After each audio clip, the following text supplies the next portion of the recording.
Boa noite, telespectadores do novo canal, bem-vindos a mais uma edição do Reis da Questão com o nosso convidado residente, Dr. Duarte Graça. Doutor, é um prazer tê-lo aqui. Muito obrigado. E desde já aproveito para informar os nossos telespectadores que este será o último programa desta temporada. Obviamente que não está fechada a possibilidade de haver uma próxima temporada, mas nesta temporada será o término, digamos, deste longo percurso que o Dr. Duarte Graça foi partilhando connosco aqui alguns esclarecimentos sobre temas da região. Temas pertinentes nos mais diversos domínios. Desde já agradeço a companhia e o facto de nos ter ajudado a escalpelizar ao longo destes últimos programas alguns temas que fazem parte do nosso dia-a-dia, temas estruturantes do nosso dia-a-dia, da nossa sociedade e da nossa região como um todo, no nosso território. Doutor, aproveitaria e entrava já no tema num tema que nos traz hoje e que tem a ver precisamente com a questão do aterro sanitário de Rimal. Doutor, há aqui este tema tem sido de alguma forma ventilado tanto a nível daquilo que é as reuniões do Executivo como na Assembleia, no plenário da Assembleia Municipal de Penafiel. Há aqui uma tentativa, portanto há aqui claramente uma questão que tem sido que a própria comunidade, a população de alguma forma tem manifestado algum descontentamento relativamente a esta situação do aterro de Rimbal no concelho de Penafiel, sobretudo um aterro que afeta duas freguesias, portanto, neste caso Cebuí e Rimbal. Mas esta é também uma questão, diria, transversal até na região, porque há outras situações, há outros equipamentos que têm de alguma forma suscitado a reação das comunidades relativamente àquilo que são os impactos ambientais que este tipo de equipamentos de alguma forma representam. Qual é a leitura que faz relativamente a esta questão do aterro de Rimal? Pois, exatamente, quer dizer, eu peguei neste tema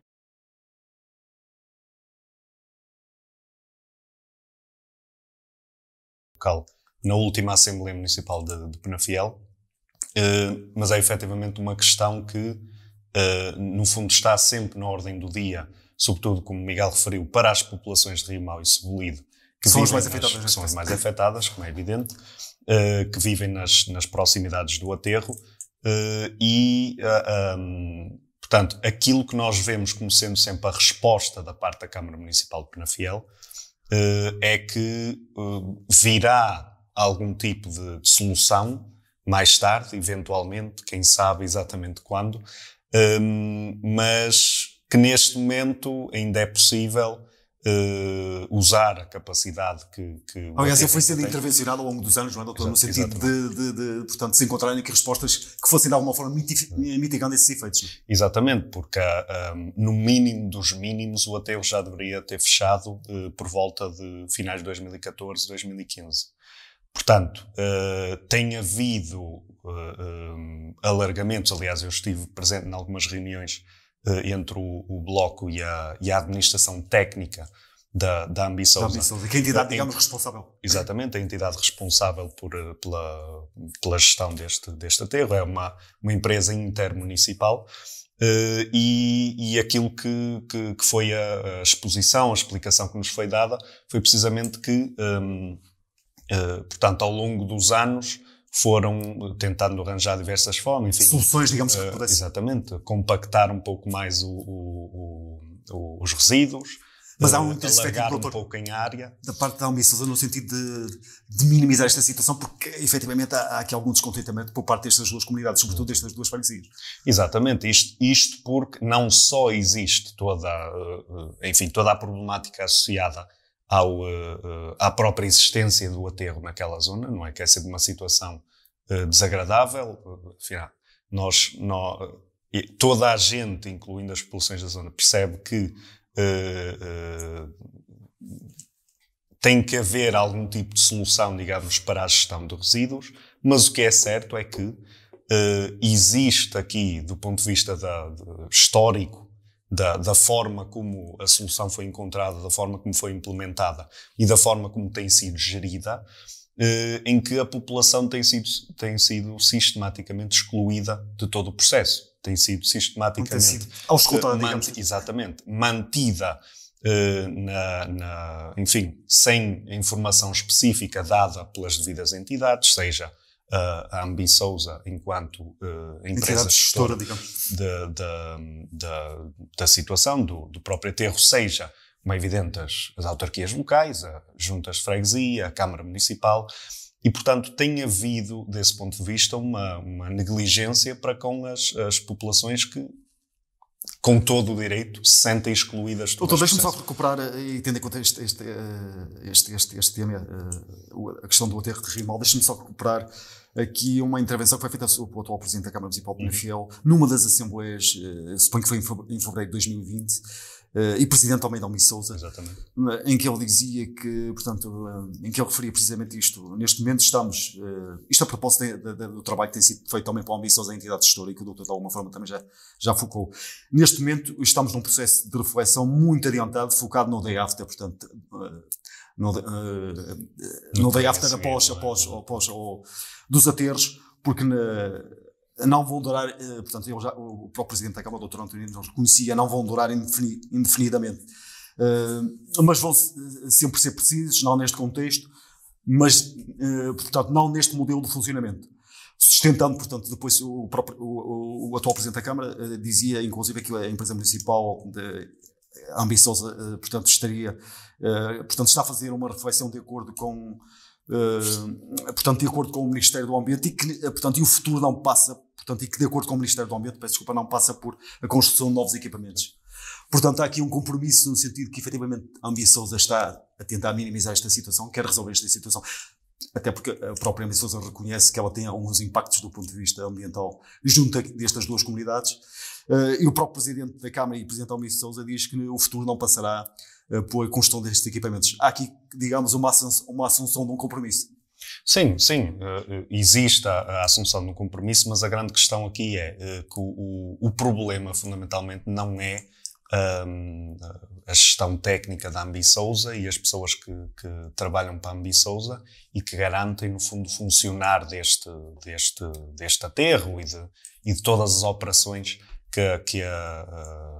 pelas quais a Ambi Sousa é responsável. O problema não é esse, porque as pessoas, enfim, estão a fazer o seu trabalho, fazem a gestão, no fundo, com aquilo que lhes é dado politicamente. O grande problema é precisamente a gestão política de toda esta questão.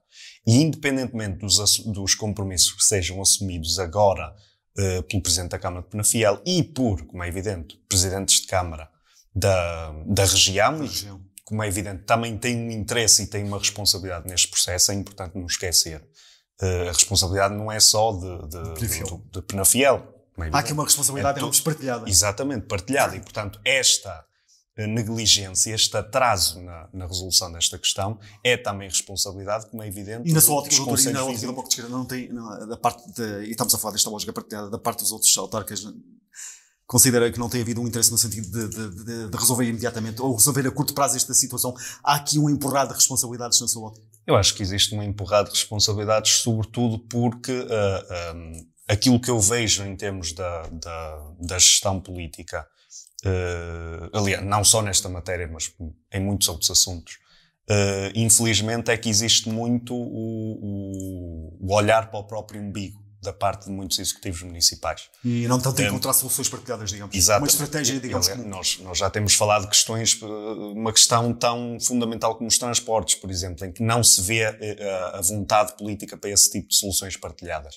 E depois são as populações que perdem, e neste caso particular, são populações do Concelho de Penafiel que são as mais afetadas. E, portanto, apesar da responsabilidade partilhada, de qualquer forma, Penafiel tem uma responsabilidade maior porque são as suas populações que são mais diretamente afetadas com os problemas ambientais, de saúde pública, que a existência prolongada, mais do que o razoável e mais do que era previsto, do aterro, acabam por provocar. E a grande questão aqui é, como eu estava a referir, independentemente do compromisso seja assumido agora, ou há sensivelmente um ano atrás, a verdade é que essa reflexão profunda já devia começar a surgir poucos anos os efeitos práticos, exatamente, depois do aterro passar a existir. Já deveria haver essa reflexão. Antes de mais, antes da própria construção do aterro, todas as populações das zonas afetadas deveriam ser envolvidas devidamente no processo. E eu acho que aqui é também uma oportunidade para muito brevemente referir aquilo que lá está, é a diferença de visão no exercício do poder autárquico entre quem acha que por ser eleito por uma população e por representar uma população não tem que as envolver, e entre quem entende, na minha opinião, devidamente, que deve envolver a população, mesmo que exerça o cargo de representação numa junta de freguesia, por exemplo. Eu acho que as pessoas que são afetadas por esta situação, as pessoas que sentem diariamente os efeitos de ter ali o aterro, têm que ser ouvidas antes de sequer desse tipo de soluções ser posta em prática. Doutor, há outros mecanismos, há outras soluções que poderiam de alguma forma minimizar esta situação? Eu acho que a grande questão aqui é que isto também acaba por envolver muito,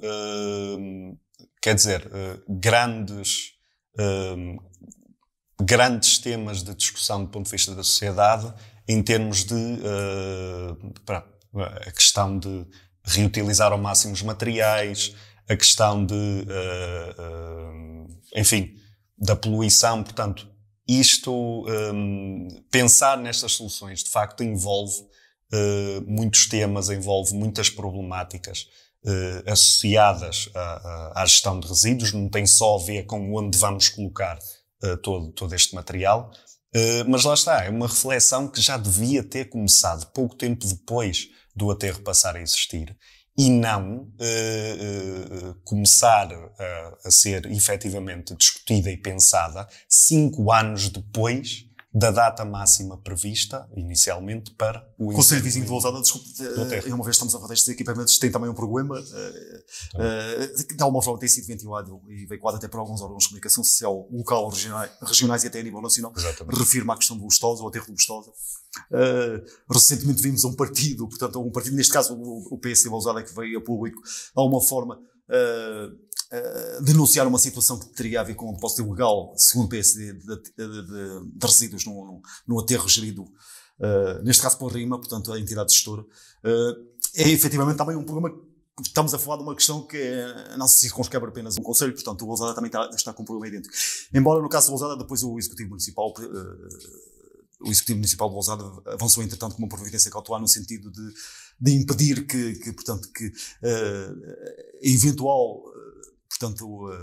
o eventual depósito de resíduos ilegais provenientes de Itália pudesse ser feito. Esta, portanto, digamos, e a minha questão é nesse sentido, doutor, esta é uma questão transversal, digamos. Exatamente, é uma questão que, como é evidente, também existe em paralelo em outros concelhos onde, enfim, a gestão partilhada, digamos, desta questão de resíduos foi decidida de ser nesses concelhos, e o grande problema é, tal como em Lousada, lá está, é o pensar o que vem a seguir, mas muitas vezes pensar tarde demais, e a gestão não ter em conta aquilo, não ser sensível, digamos, à população ao ponto de as envolver ativamente, no mínimo para informar as pessoas dos passos que vão sendo tomados. É que essa é uma das grandes frustrações que existe. É as pessoas precisamente não serem informadas, não haver a sensibilidade de ou o Presidente da Câmara ou a gestão técnica pelo menos quem é afetado diretamente, a Junta de Freguesia, às vezes que for necessário, ter a capacidade, ter digamos, coragem política de estar perante a população e informar daquilo que tem sido feito, do que não tem sido feito, de quando se projeta finalmente resolver este problema. Porque assim, aquilo que foi informação que também nos foi transmitida quando reunimos com a gestão técnica da Ambisousa, é que o horizonte máximo dos máximos, digamos, será mais ou menos dentro do que foi referido 3, 4 anos, ou seja, 2024, no máximo dos máximos 2025. Encerrará, portanto, o equipamento, é isso? À partida terá que encerrar, porque a única solução de não encerrar seria começar a alargar ainda mais a área de deposição de resíduos. Que na ótica do Bloco de Esquerda seria uma coisa impensável. Isso então vai não só vai para além do razoável, mas chega ao absurdo mesmo. E, portanto, é uma questão que, quer dizer, eu pelo menos fico a pensar, então agora tem mesmo que ser resolvida. Mas o grande problema é, e se continuar a haver este tipo de negligência, de empurrar com a barriga, de deixar a situação continuar a desenrolar-se, acho que é uma preocupação que, como é evidente, são sobretudo as populações de Rio Mau e Cebolide que mantêm, mas acho que é uma preocupação que toda a gente que tem uma responsabilidade, digamos, em contribuir com os seus resíduos para lá, não é? As populações que dependem daquele aterro têm que ter, sobretudo em solidariedade com quem é afetado por ter o aterro a metros de sua casa, digamos. Não quero demorar muito tempo, mas em Valongo, o Conselho de Valongo, e só para dar nota também desta situação, doutor, uma vez estamos a falar neste tipo de equipamentos, Valongo está também com uma situação, tem uma situação dentro do seu próprio Conselho, o aterro sanitário de Sobrado e Campo, que tem suscitado inclusive a intervenção da Câmara Municipal de Valongo, da Associação Jornada Principal, uma associação ambientalista e da própria comunidade. E estamos a falar de um equipamento que está muito próximo de várias habitações, e estamos a falar de um equipamento que também está muito próximo de uma escola de formação profissional, e também é um problema sério que está de alguma forma a afoguentar a população local, a comunidade local.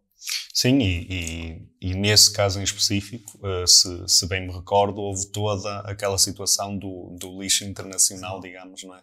Exatamente. Há relativamente pouco tempo, há alguns meses, que também foi uma situação completamente absurda.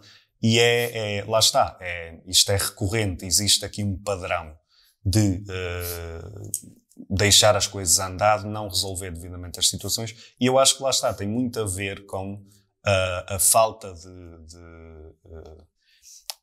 criar mesmo aqui uma plataforma entre os vários concelhos de resolver estes problemas comuns da forma que é mais favorável, que é mais benéfica para as populações em geral e para as populações que, por alguma razão, têm que ser mais diretamente afetadas pelas soluções que forem encontradas.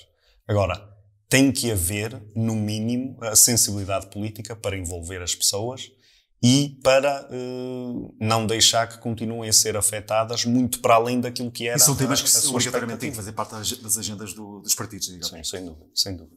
Muito bem.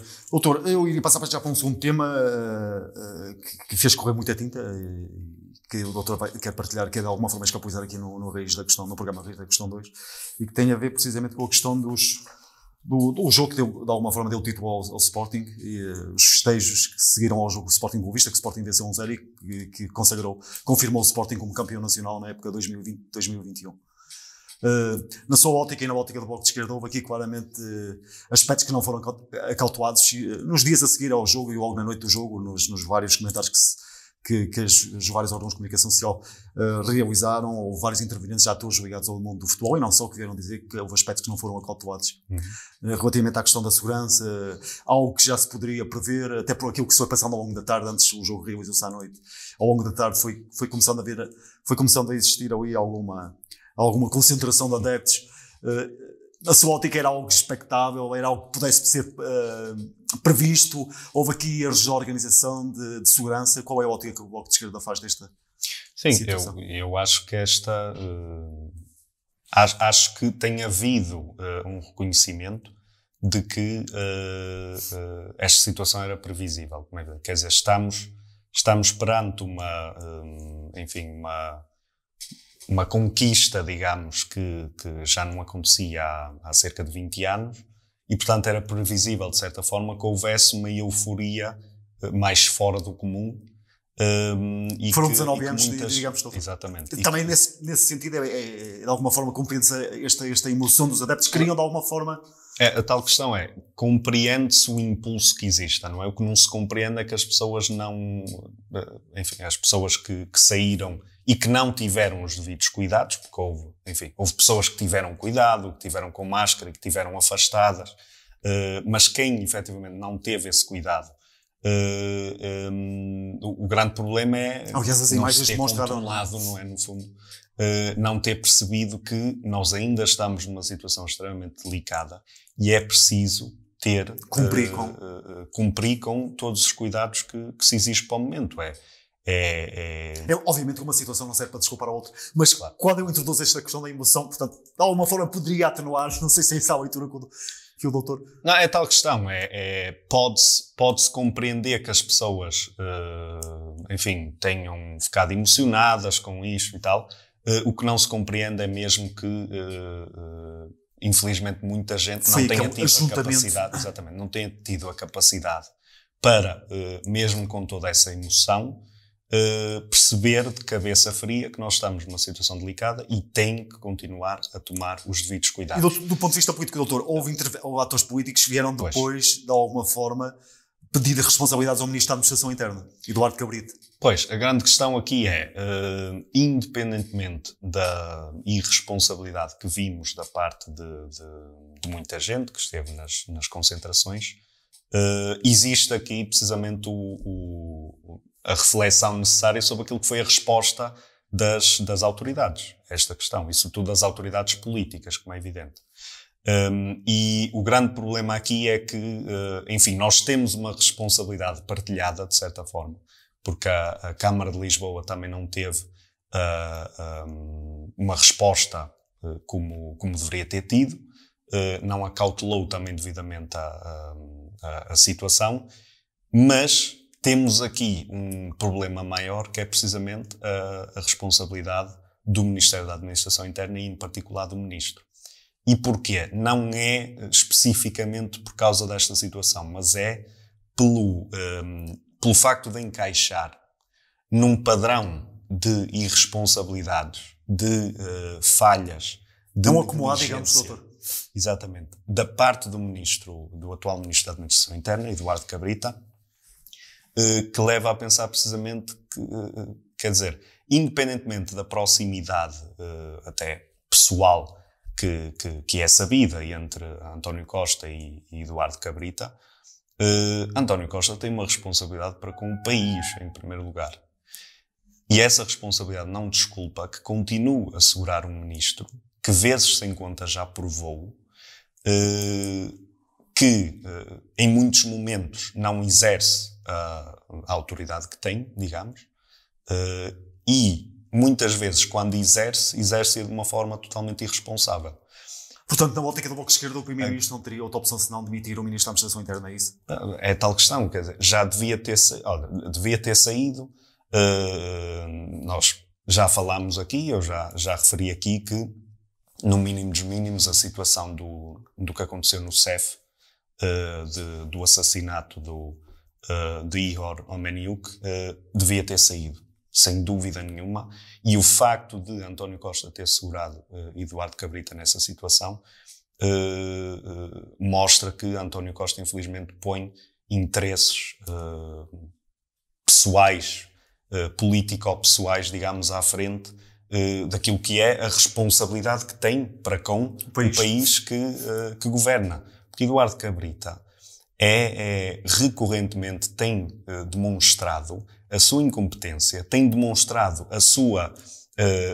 está desligado, digamos, enquanto Ministro da Administração Interna, dos vários serviços que têm a responsabilidade tutelar, em particular as forças de segurança. E, portanto, não se percebe como é que continua a ser segurado. E é tal questão, quer dizer, nesta situação em particular, se fosse um caso isolado, digamos, não haveria grande sentido em pedir diretamente a demissão de Eduardo Cabrita. E eu acho que não seria suficiente enquanto situação isolada, embora, como é evidente, se deva sempre pedir responsabilidades. Porque e face à gravidade daquilo que se... Exatamente. Com vários feridos, não? Exatamente. Porque a grande questão aqui é que tipo de resposta é que as forças de segurança dão, se é uma resposta que já está preparada para este tipo de situações, se a polícia tem que improvisar uma resposta porque não existe preparação, e como é evidente aí, a grande responsabilidade é de quem gera os serviços policiais, que, como é evidente, tem proximidade com o próprio ministro, que, por causa disso, tem responsabilidades nestas questões. E, portanto, embora enquanto ato isolado isto não fosse suficiente para a admissão do ministro, no máximo, normalmente, deveria dar explicações, o que é que correu mal, o que é que não estava planeado, o que é que, o que é que ultrapassou a quem devia ter dado uma resposta melhor. Mas é tal questão. Existe um padrão aqui que é mais do que suficiente para esta ser enfim, já nem é a gota d'água que faz transbordar o copo, porque o copo já transbordou há muito tempo. Mas o doutor considera que mas é mais uma gota d'água. E quer dizer, no fundo já começa a ser um dilúvio, porque, enfim, E tendo em conta aquilo que o doutor demais. acaba de dizer, considera que António Costa terá condições, face a este avolumado de situações que o doutor Bloco de Esquerda e outros atores até têm vindo publicamente apontar relativamente ao Ministro da Justiça, o António Eduardo Cabrita, considera que o Governo irá conseguir manter o Ministro por muito mais tempo? Pois, não sei, é tal questão, depende sempre daquilo que é, sobretudo, a vontade de António Costa, não é? E aquilo que pondera a cada momento sobre que tipo de remodelação do governo é que acha que tem que fazer. Mas o grande problema é que lá está, já houve ministros que saíram por muito menos. Houve a tal situação e eu recordo-me disto também porque estava a ver outras pessoas a comentar a situação. João Soares, era Ministro da Cultura, saiu por causa enfim, das ameaças que fez a um jornalista, digamos, que é uma coisa extremamente grave. Só que existe uma gravidade ainda mais profunda nestas situações pelas quais o Eduardo Cabrita tem passado pelos pingos da chuva. São questões que têm a ver com segurança, têm responsabilidade, exatamente.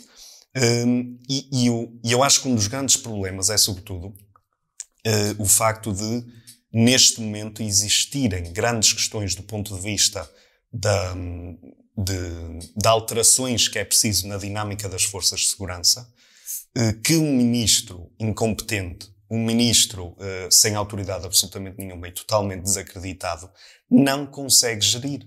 Como, por exemplo, a questão do CEF, não é? O facto de passar a serviços puramente administrativos. A questão de violência policial recorrente, sobretudo em determinadas comunidades racializadas. Portanto, estas questões é preciso alguém à frente do Ministério que tenha sensibilidade para as questões e que, ao mesmo tempo, tenha o respeito dos serviços que tutela e das pessoas que trabalham para esses serviços. E Eduardo Cabrita não está nessa situação. E, portanto, é urgente que saia do cargo em que se encontra. O doutor queria partilhar connosco algumas notas finais? Exatamente.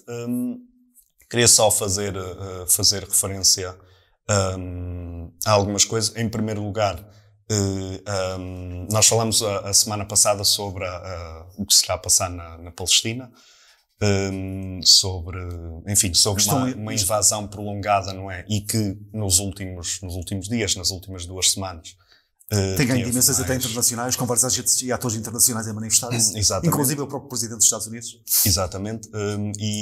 Mas a grande questão é precisamente que, apesar de, lá está, agentes como o Presidente dos Estados Unidos, a Presidente da Comissão Europeia, Angela Merkel, portanto, apesar de estes agentes fazerem referência à necessidade da paz e do cessar-fogo, continua a haver demasiada...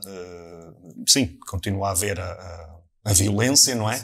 Mas, sobretudo, continua a haver uma cumplicidade com ações, digamos, o governo israelita e com o exército israelita, que está a operar mais uma ofensiva sobre o povo palestiniano, que não tem, como é evidente, capacidade para se defender devidamente. É a tal situação que nós estamos a falar a semana passada praticamente armas contra pedras, a maior parte do tempo. A proporção dos meios é desigual. Exatamente, totalmente desigual. E eu quis fazer referência a isto outra vez, porque esta segunda-feira houve manifestações um pouco por todo o mundo, inclusive aqui em Portugal, e eu estive na manifestação no Porto e devo dizer que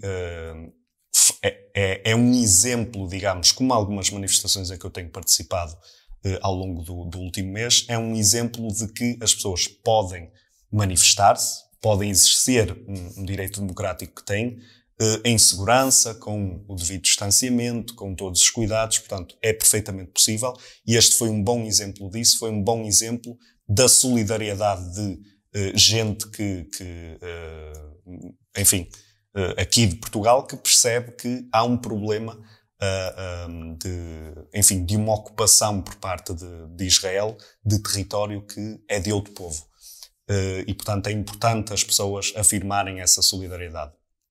E queria dar outra nota também que esta segunda-feira, por acaso coincidiu também, foi também o dia em que se assinalou portanto, o Dia Internacional da Luta contra a homofobia, a bifobia e a transfobia, portanto, a discriminação em função da orientação sexual e da identidade de género, que marca, no fundo, aquilo que foi em 1990 a Organização Mundial de Saúde deixar de considerar a homossexualidade enquanto uma doença mental. Coisa que, por exemplo, para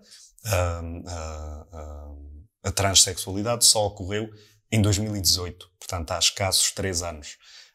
E, portanto, é um dia que serve precisamente para marcar esse progresso que tem havido, mas sobretudo para lembrar o quanto ainda é preciso fazer por todo o mundo, no fundo, para que se acabe com a discriminação, com o ódio, com as desigualdades, no fundo. E, portanto, era essas duas notas. E queria só também, como é evidente, como uma última nota, agradecer o facto de me ter sido dada esta oportunidade para ir discutir todos estes temas, agradecer todo o trabalho que é feito no Novo Canal, seja por jornalistas, por toda a equipa, Miguel, por toda a equipa, pela Mariana, que antecedeu, pelo Paulo, pelas pessoas que operam a Câmara também e que tratam toda a edição e produção e tudo isso. Portanto, agradecer no fundo a toda a equipa do Novo Canal por me ter sido dada esta oportunidade e no fundo esperar que no futuro podemos retomar o programa para continuarmos a discutir todos estes temas da maior importância. Muito obrigado. Doutor, ficam aqui as suas notas finais e dizer que para mim foi um prazer e um privilégio ao longo de muitas semanas podemos trocar aqui algumas impressões e debater e escalpelizar muitos dos temas que marcaram a região, o país e às vezes até o mundo.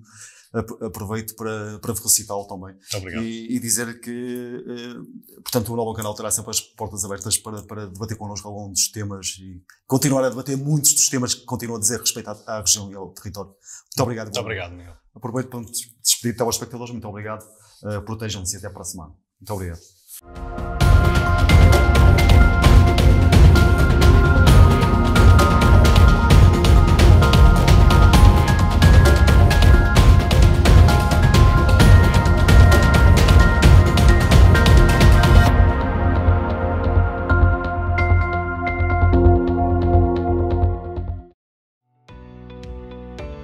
Novo Canal, sempre novo, sempre seu.